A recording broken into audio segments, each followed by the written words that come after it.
and preach about Joseph as a victim. They'll take a stance from Joseph having a woe is me mentality.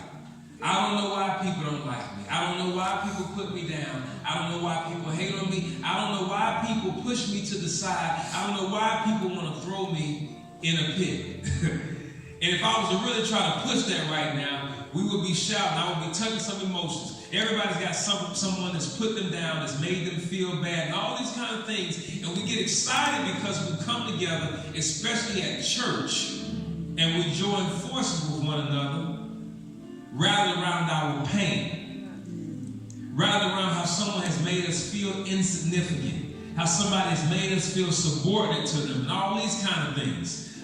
But my question to us and my challenge to us, is it possible that Joseph was less of a victim and more of a villain? I'm going to say it again. Is it possible that Joseph was less of a victim and more of a villain? Now you may be wondering, what are you talking about? And how could this be? Well, when I see the text, I recognize that from a young age, Joseph was already favored by his father. I believe that I'm sitting here talking to some people who are already favored by your father. Amen. All right? His father dressed him differently than he dressed the rest of his sons. Amen. You stepped in here today, and you're already dressed differently than most people are dressed on this campus. And you're dressed in royal garment. When you chose to receive Jesus the Christ in your heart and be reconnected to the Father, you already then was set apart. And you already then began to walk in an inheritance that you received by faith that's right in line with this same lineage from Joseph. It goes all the way back to Abraham. So number one, we're dressed differently. We're draped differently. Which means that you got a different flavor about yourself already. You got a different style about yourself already. There's a different sauce or a different drip that's dripping off of you already. Amen. Hear me. I'm just trying to teach some stuff. So when we get into Matthew 1, the entire chapter, I want you to study it later. When you get into Matthew, you understand that Jesus was poured out of the Davidic bloodline, which then goes all the way back to the Abrahamic bloodline. All right? This is the bloodline that Jesus was poured from. Now, by faith, through spiritual adoption, we all are a part of the same bloodline. So we have the same inheritance that was spoken to Abraham many, many, many moons ago. So we're favored already. Now check this out. The text says that Joseph was loved by his father Jacob, who then becomes Yisrael, who then the nation was named after, Israel. He was favored by his father Jacob. Why?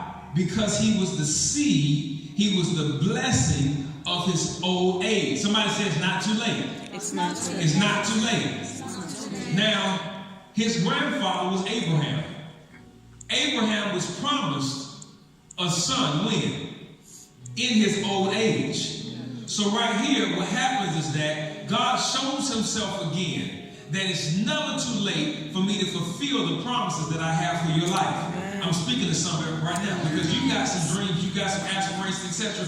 It's never too late. I showed you through Abraham, and I come back 2 generations again, and I show you again that it's never too late for me to bless you. Amen. All right? So now, Joseph is the personification of what some would believe to be a delayed blessing. But Joseph didn't know how to handle the blessing. And so instead of us victimizing Joseph, I want us for a second to sit back and say, what part do I have to play in some of the treatment that I've been given? I want that to marinate for just a moment. What role or what part do I play in how folks have been treating me? Have I given people a legitimate reason to treat me a certain way? Now, when I recognize that I'm already favored by God, then I don't have to brag about that. When I recognize that I'm anointed by God, I don't have to brag about that. My God. I don't have to exalt myself higher than others when I recognize whose I am and who I am. So the problem that Joseph had is Joseph knew that he was blessed. He knew he was anointed. If he ever had a doubt about it, all he had to do was look at himself. All he had to do was look in the mirror and he saw the favor. His father gave him a multicolored jacket that the rest of the people did not have. He had a special grace and a special anointing on him that he didn't have to say anything. People could simply look at him and see, you possess some things that other people don't possess. Amen. But that wasn't enough for Joseph. And so Joseph, like many of us right here in this room, if we're willing to be honest, had a dark side to him as well. Yeah. I'm talking some mess about you. You got a dark side to you. Yeah. Sometimes the way people treat you, you may have caused that because of what? Your words and your imaginations. That's right. It's going to make sense in a minute. That's right. It's going to make sense in a moment. Joseph's words caused his brothers to do what? Hate him all the more. So some people already ain't feeling it for different reasons. Maybe it's your haircut. Maybe it's your weave. I'm just coming down your road. I'm just listening. Maybe it's the way you walk. Maybe it's the favor on your life that you may not even know you possess. But people sometimes can see things on us that we ain't seen about ourselves. People have certain issue with you. You got to understand this and just accept it. Go ahead and make peace about it because it is what it is.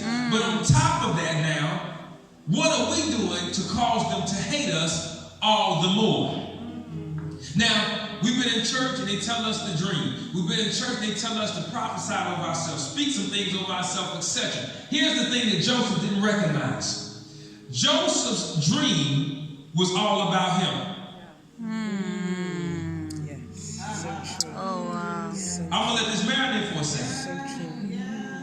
Joseph's dream was all about Joseph. Wow. Question for you. Who was your dream about? If your dream is all about you, if you're the only benefactor and beneficiary of your dream, number one, your dream is too small.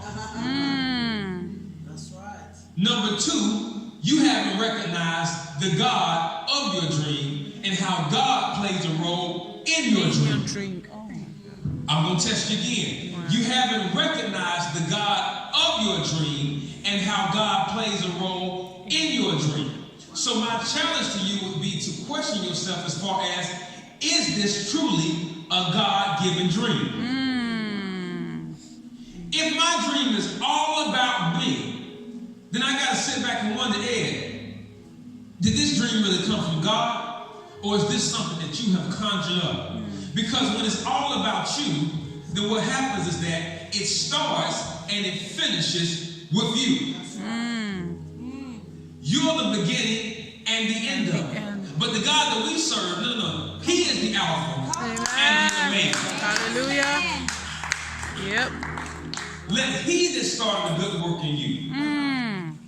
I don't want to be the good work starter in me, because then I got to finish it. All the pressure is on me.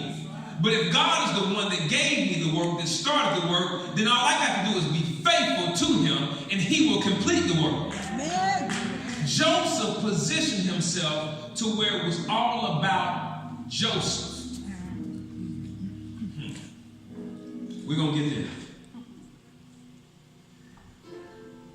He comes from his father, who came from his father, who came from his father.